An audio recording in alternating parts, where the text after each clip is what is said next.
अपराध के लिए दोषी पाए जाने के संबंध में संरक्षण। अपराध के लिए दोषी पाए जाने के संबंध में कुछ सुरक्षा हमें मिली हुई है। Protection in respect of conviction of offences. इसमें क्या है? स्वतंत्रता के अधिकार के अंतर्गत अनुच्छेद 20 नागरिकों को अपराध की दोष सिद्धि के विषय में हमें कुछ संरक्षण प्रदान करता है। अपराध के दोष सिद्धि के विषय में संरक्षण। आखिर वो क्या है संरक्षण?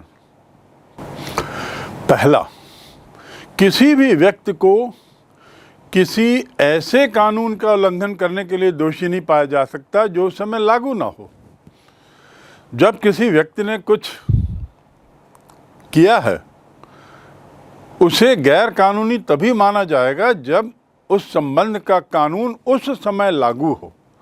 पहले कभी था वो कानून और अब नहीं है, या बाद में कभी वो कानून आया लेकिन उस काल में नहीं था जब ये अपराध किया गया या ये गतिविधि की गई किसी के द्वारा। ऐसी स्थिति में ये कानून से उसको, ऐसी स्थिति में उसको ये सुरक्षा है, संरक्षण है कि कानून के उल्लंघन का दोषी उसे नहीं पाया जा सकता यदि कानून उस समय लागू नहीं हुआ। दूसरा, किसी व्यक्ति को उससे अधिक दंडित नहीं किया जा सकता जो उस कानून के लिए उल्लंघन करते समय निश्चित हो। अर्थात इसके मायने क्या है? कानून में एक प्रावधान है कि इस सजा के लिए 6 माह की, इस अपराध के लिए 6 माह की सजा अधिकतम न्यायालय द्वारा दी जा सकती है। एक अपराधी ने अपराध किया तो यह बाइंडिंग है कि 6 माह से ज़्यादा की सजा उसे नहीं मिल सकती उस अपराध के लिए।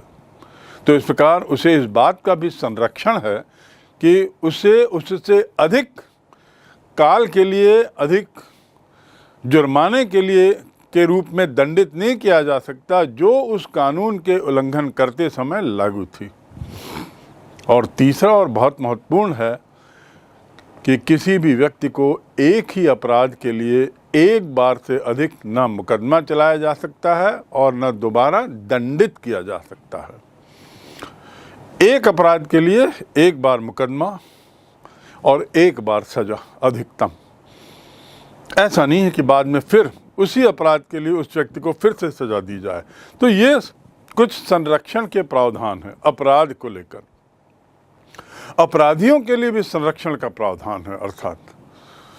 तो ये हमें आपको मालूम होना चाहिए क्योंकि ये इस बात के लिए बहुत महत्वपूर्ण है कि कई बार हम कुछ ऐसी चीज़ें कर बैठते हैं जो या तो उस समय अपराध की श्रेणी में नहीं थी, और या ऐसा कुछ हो सकता है कि न्यायालय हमें दोबारा सज़ा देने का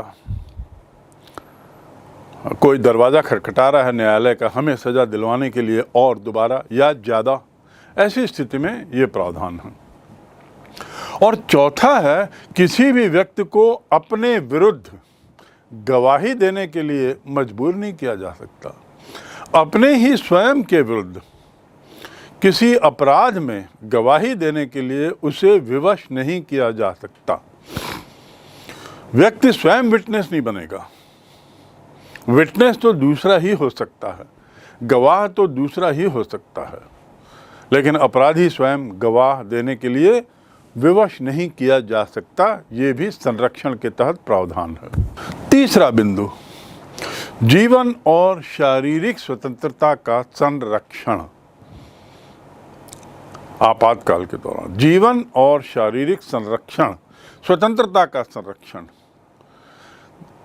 protection of life and personal liberty. शारीरिक स्वतंत्रता भारतीय संविधान के अनुच्छेद 21 में इसका प्रावधान है। मैंने आपको बताया 20 और 21 आपातकाल के दौरान लागू नहीं हो सकते। सरकार 20 आपातकाल के नाम पर अनुच्छेद 20 और 21 को सस्पेंड नहीं कर सकती। तो ये 21वां क्या है? इसका संबंध है हमारी जीवन और शारीरिक स्वतंत्रता से। किसी व्यक्ति को उसके जीवन या शारीरिक स्वतंत्रता से विधि द्वारा स्थापित प्रक्रिया को छोड़कर संविधान में जो प्रक्रिया दी गई है उसको छोड़कर अन्य किसी प्रकार से वंचित नहीं किया जा सकता। हो सकता है संविधान में कुछ ऐसे प्रावधान हों जिसमें उसे स्वतंत्रता से वंचित किया जा सकता है। इसको छोड़ दिया जाए तो अन्य स्थितियों में उसे वंचित नहीं किया जा सकता। दूसरे शब्दों में इसका अर्थ है कि निरंकुश और गैर कानूनी गिरफ्तारी से स्वतंत्रता।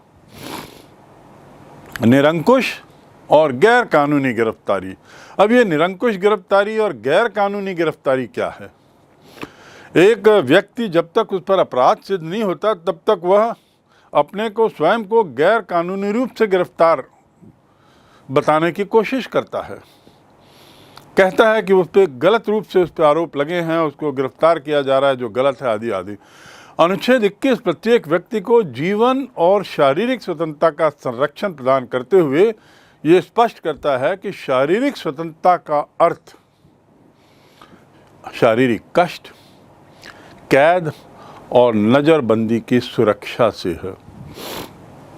गैर कानूनी तरीके से यदि हो रहा है तो शारीरिक स्वतंत्रता का अर्थ है शारीरिक कष्ट नहीं दिया जा सकता, उसे कैद नहीं किया जा सकता, उसे नज़रबंद नहीं किया जा सकता। इन तीनों से वो सुरक्षित है। संविधान का जो 44वां संशोधन हुआ था, जिसमें संपत्ति के अधिकार के संबंध में कुछ संशोधन हुए थे, उसी में यह स्पष्ट किया गया है कि अब आपातकाल में भी जीवन और शारीरिक स्वतंत्रता के अधिकार को समाप्त या सीमित नहीं किया जा सकता। इसके क्या मायने हैं, इसको थोड़ा सा हम आगे और देखेंगे। परिणाम स्वरूप अब क्या हो गया है कि अब आपातकाल में भी कोई व्यक्ति अपनी अवैध गिरफ्तारी को न्यायालयों में चुनौती दे सकता है।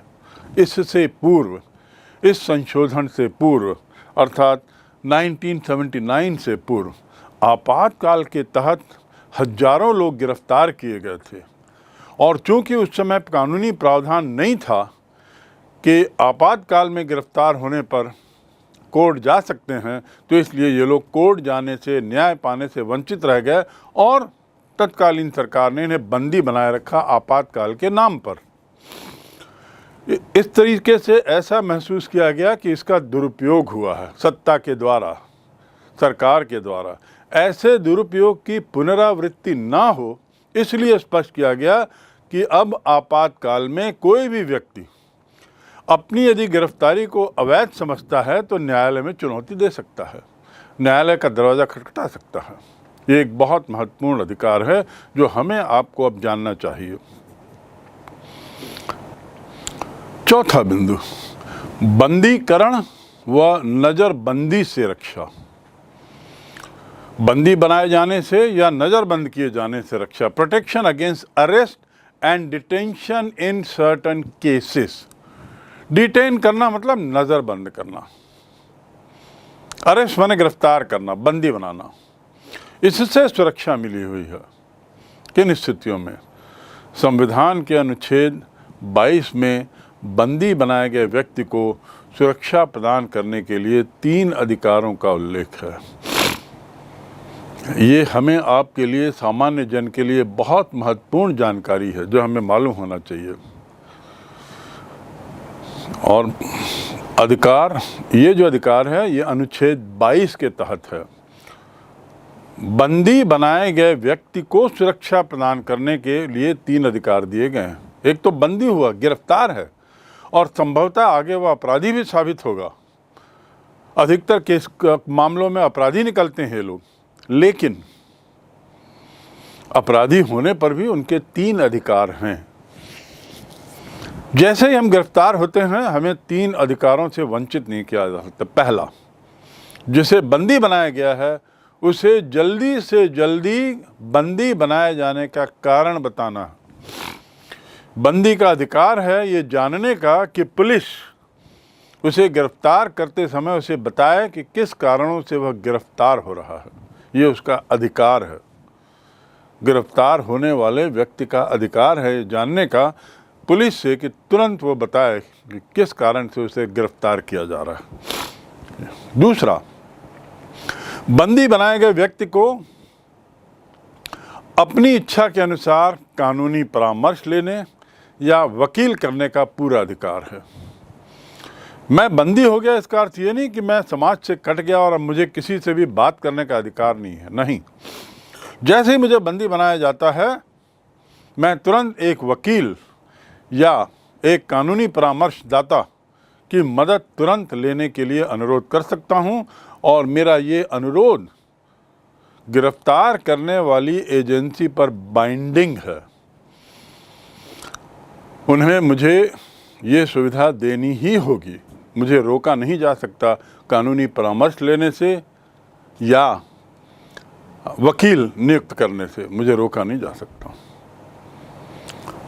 तीसरा, बंदी बनाए गए व्यक्ति को गिरफ्तार करने के 24 घंटे के अंदर मैजिस्ट्रेट के सामने उपस्थित किया जाना चाहिए।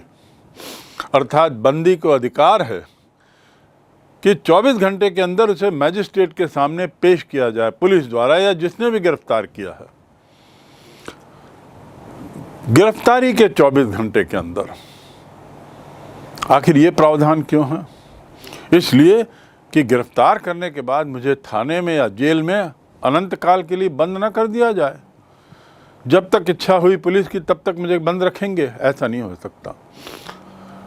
पुलिस के लिए आवश्यक है कि गिरफ्तार करते समय वह मेरी गिरफ्तारी का समय नोट करे, एक रिकॉर्ड बनाए, उस रिकॉर्ड में मेरी गिरफ्तारी का समय, तारीख, स्थान विस्तार से हो लिखा हुआ, और उसके बाद गिरफ्तारी के 24 घंटे के अंदर मुझे वकील के सामने पेश करे, जहां पर मैं कोर्ट के सामने पेश करे, मैजिस्ट्रेट के सामने पेश करे, जहां पर मैं मैजिस्ट्रेट के सामने अपनी बात रख सकता हूं और न्याय मांग सकता हूं, गिरफ्तारी के कारणों के बारे में विस्तार से बात कर सकता हूं, आदि आदि। आपने देखा होगा, सामान्यतः ऐसा देखा गया है कि पुलिस जो है वो सामान्यतः छुट्टी के एक दिन पहले या शनिवार को ऐसे लोगों को गिरफ्तार करती है जिस पर उसकी नज़र है, और ऐसा करते हुए उसको ये फ़ायदा मिल जाता है कि 24 घंटे से ज़्यादा समय तक, अर्थात 2 रात तक वह व्यक्ति बंदी बनाया जा सकता है, बना के रखा जा सकता है थाने में या जेल में। तो क्योंकि कोर्ट बंद है, छुट्टी है, ऐसी स्थिति बहुत बार देखी जाती है, और फिर उसके बाद 2 दिन तक अपराधी वहाँ बंद रहता है और टूट जाता है। और पुलिस का यही प्रयास रहता है कि ज़्यादा से ज़्यादा समय के लिए वो हमारी गिरफ्त में रहे। तो आपको ये मालूम होना चाहिए कि 24 घंटे के अंदर यदि मुझसे किसी कारण से अपराध हो गया है, आपसे हो गया है जाने अनजाने में, तो पुलिस इस बात के लिए बाध्य है कि वह मुझे मैजिस्ट्रेट के सामने पेश करे। और चौथा है, मैजिस्ट्रेट की आज्ञा के बिना किसी को भी 24 घंटे से अधिक समय के लिए हवालात में बंद नहीं किया जा सकता। बिना मैजिस्ट्रेट की अनुमति के हवालात में, जेल में, थाने के 4 दीवारी के अंदर मुझे नहीं रखा जा सकता। पुलिस को मैजिस्ट्रेट की अनुमति मिलना आवश्यक है। ये मैजिस्ट्रेट के विवेक पर निर्भर है कि वह अपराधी की गिरफ्तारी का समय 24 घंटे से ज़्यादा बढ़ाए या कम रखे। ये 4 जो अधिकार हैं ये अपराधियों के लिए भी हैं। इसी को मानव अधिकार की बात करते हैं। चाहे वो कुछ भी हो, कोई भी व्यक्ति हो, भले ही अपराधी क्यों ना हो, निर्धन क्यों ना हो, कमज़ोर क्यों ना हो, उन सब के लिए ये 4 अधिकार हैं। गिरफ्तार होने का कारण तुरंत मालूम हो, दूसरा कानूनी परामर्श की सुविधा हो, तीसरा मैजिस्ट्रेट के सामने 24 घंटे के अंदर पेश किया जाए, चौथा मैजिस्ट्रेट की अनुमति के बिना 24 घंटे से ज़्यादा न रखा जाए। अब इसमें भी कुछ अपवाद हैं। अपवाद क्या है? इन सुविधाओं से कुछ लोग वंचित भी किए जा सकते हैं, इन अधिकारों से भी कुछ लोग वंचित किए जा सकते हैं। कई बार ऐसी एक्सट्रीम स्थिति आती है जब तथाकथित अपराधी को उस समय तक जो गिरफ्तार हुआ है उसे ये अधिकार नहीं मिलते। ऐसी स्थिति क्या है? पहला, शत्रु देश के नागरिक को ये अधिकार नहीं है। यदि कोई शत्रु देश का नागरिक हमारे देश में आकर कुछ ऐसी गतिविधि करता है जिसने पुलिस को गिरफ्तार करने के लिए विवश कर दिया है, तो ऐसी स्थिति में उसे ये 4 अधिकार नहीं मिलते जिसका मैंने अभी उल्लेख किया, क्योंकि वो शत्रु देश का नागरिक है। पूरी संभावना है कि यहाँ पर रहकर वो किसी ऐसी आपराधिक गति में लिप्त है जिससे शत्रु देश को फायदा मिल रहा हो। दूसरी अपवाद की स्थिति क्या है? निवारक निरोधक अधिनियम, ये एक स्पेशल कानून है।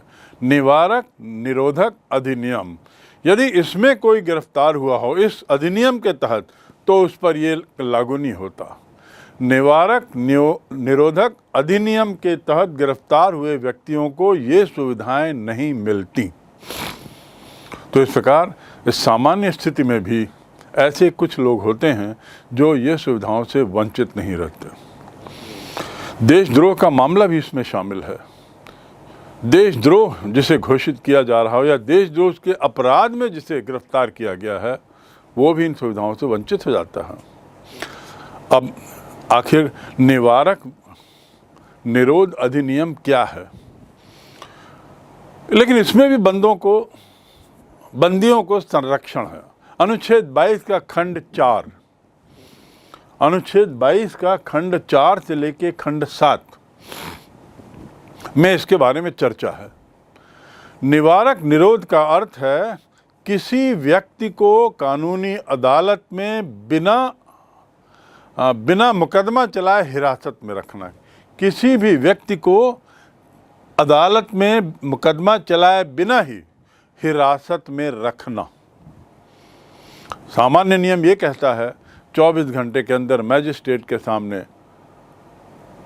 पुलिस के लिए ये बाध्य है कि वह अपराधी को पेश करे, गिरफ्तार व्यक्ति को पेश करे।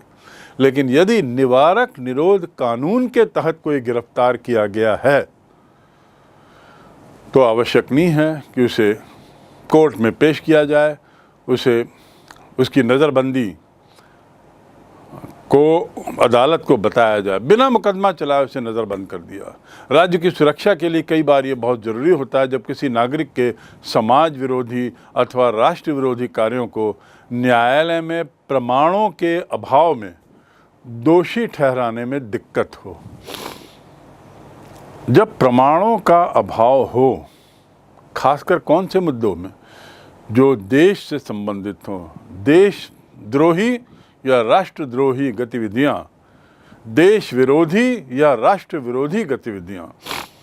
यदि कुछ अपराध ऐसा हुआ हो जो 2 लोगों के बीच है, जिसका राष्ट्र की सुरक्षा से कुछ ताल्लुकात नहीं है, या कुछ गुटों के बीच हो जिसका राष्ट्र की सुरक्षा, देश की सुरक्षा से कोई ताल्लुकात नहीं है, तो उस पर यह अधिनियम लागू नहीं होगा। यह अधिनियम सामान्यतया ऐसे अपराधों पर, ऐसी गतिविधियों में लिप्त लोगों पर लगाया जाता है जो राष्ट्र की रक्षा से खेल रहे हैं, राज्य की सुरक्षा से खेल रहे हैं और देश के लिए खतरा। और चूंकि ऐसे मामलों में एविडेंस नहीं मिल पाता, तो इसलिए, और एविडेंस ना मिलने पर ऐसे अपराधी छूट सकते हैं देशद्रोही होते हुए भी। ये वाला प्रावधान किया गया है कि बिना एविडेंस के भी, बिना कोर्ट में जाए, इन्हें लंबे समय तक रखा जा सकता है। संदेह की स्थिति में संदेहास्पद व्यक्ति को इस कानून के अंतर्गत हिरासत में लिया जा सकता है। ये एक बहुत कड़ा प्रावधान है और इससे बच के रहना बहुत ज़रूरी है। आपको ये सुनिश्चित करना है कि हम ऐसा कोई कार्य ना करें जिसमें शंका की भी बू आती हो जो कि वो देशद्रोह या राष्ट्रद्रोह, राष्ट्र विरोधी गतिविधि है। क्योंकि यदि ऐसा हो तो पुलिस संदेह के आधार पर भी हमें गिरफ्तार कर सकती है और कोर्ट के दरवाजे हमारे लिए बंद रहेंगे बहुत लंबे समय तक। जब तक पुलिस चाहे तब तक वो हमें गिरफ्तार करके नज़रबंद या हवालात में रख सकती है। निवारक निरोध का उद्देश्य मूल रूप से क्या है? व्यक्ति को अभियोग के लिए दंडित करना नहीं, वरन उसे अपराध करने से रोकना है। अपराध करने, क्योंकि संदेह की स्थिति में उसे गिरफ्तार किया जाता है इस शंका में कि शायद ये संभावना है कि व्यक्ति किसी अपराध की ओर बढ़ रहा है जो संभवतः देशद्रोही, राष्ट्र विरोधी गतिविधि हो सकती है। ऐसी गतिविधियों से रोकने के लिए किसी को रखा गया हो तो वह निवारक निरोध अधिनियम के तहत होता है। तो इस बिंदु को आप समझ लें कि इसके तहत गिरफ्तार लोगों को दंडित करने का उद्देश्य कम, बल्कि अपराध को रोकना ये उद्देश्य ज़्यादा है। भारत का संविधान कितना उदार है, संविधान निर्माता कितने उदार रहे हैं। उन्होंने भरसक कोशिश की है कि गलती से भी किसी व्यक्ति के साथ अन्याय ना हो जाए, गलती से भी किसी व्यक्ति को सजा ना मिल जाए।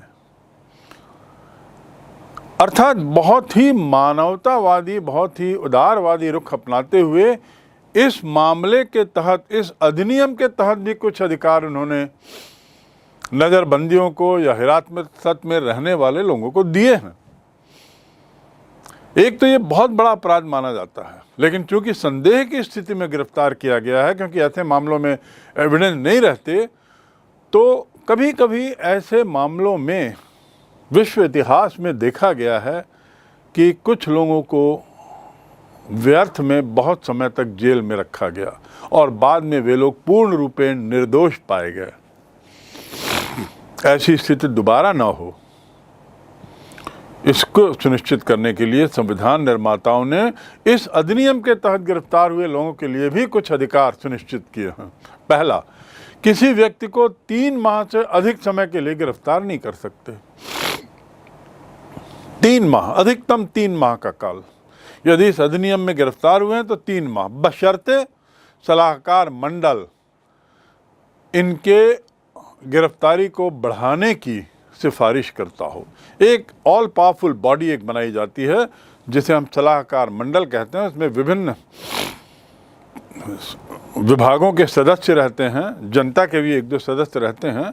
ये सलाहकार मंडल का निर्णय होता है कि इस अपराधी का संदेहास्पद स्थिति में जो गिरफ्तार हुआ है इसकी नज़रबंदी को बढ़ाया जाए या नहीं, अन्यथा 3 माह के बाद अपने आप ये स्वतंत्र कर दिए जाते हैं। दूसरा अधिकार, ऐसी स्थिति में गिरफ्तार व्यक्ति को जल्दी से जल्दी कारण बताया जाए कि उस पर ये नियम क्यों लगाया गया, ये अधिनियम क्यों लगाया गया, निवारक निरोध अधिनियम क्यों उस पर लगाया गया, तथा इसके विरुद्ध उस व्यक्ति को प्रार्थना करने का भी अधिकार है। यदि वो चाहे तो अपने इस संदेह के विरुद्ध वह न्यायालय जा सकता है या संबंधित अधिकारी, संबंधित विभाग को अनुरोध कर सकता है। लेकिन उसके लिए भी ये प्रावधान है कि उसे तुरंत कारण बताया जाए, गिरफ्तारी का कारण। तो हम ये देखते हैं कि हर स्टेज पर ये सुनिश्चित करने का प्रयास है संविधान निर्माताओं द्वारा कि देर सबेर चूक ना हो जाए और उस चूक में किसी व्यक्ति का जीवन व्यर्थ में जेल में ना गुजर जाए। निवारक निरोध अधिनियम की समाप्ति क्या है, कैसे समाप्त होता? इस अधिनियम का उद्देश्य भारतीय गणतंत्र को देशद्रोही और आतंकवादी तत्वों से बचाना था। अब आप समझ गए होंगे कि आखिर ये अधिनियम बनाया किनके लिए गया है। मूलतः ऐसे लोगों के लिए जो देश के खिलाफ काम कर रहे हैं, देश के इंटरेस्ट के खिलाफ काम कर रहे हैं, आतंकवादी हैं, आदि आदि, शत्रु से मिले हुए हैं, शत्रु देश के जासूस होंगे, तो उनके लिए ये बनाया गया था, उनसे बचाने के लिए। किंतु विधानसभा को लेकर विरोधी दलों और अन्य लोगों के कुछ और विचार थे।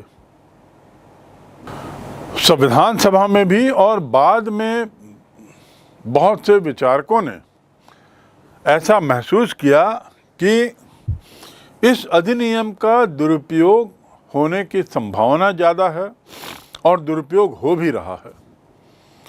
दुरुपयोग के अर्थ ये हैं कि पुलिस इस अधिनियम का उपयोग करते हुए या सत्ता इस अधिनियम का उपयोग करते हुए बहुत से लोगों को नज़रबंद की हुई है।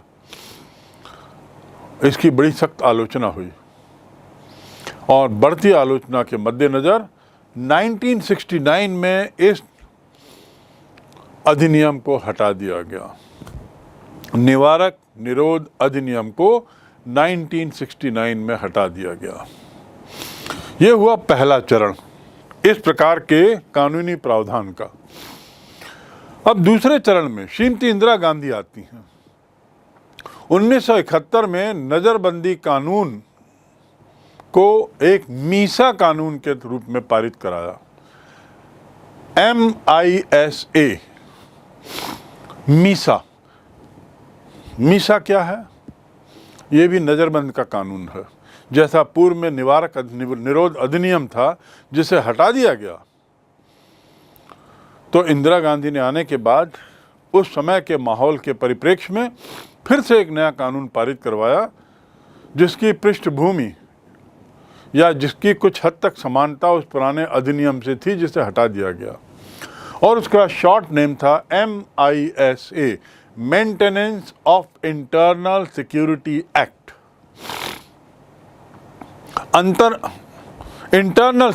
अंदरूनी सुरक्षा को बनाए रखने के लिए ये कानून पारित किया गया।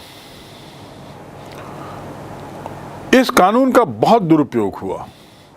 मीसा कानून बहुत बदनाम कानून रहा। इसके अंतर्गत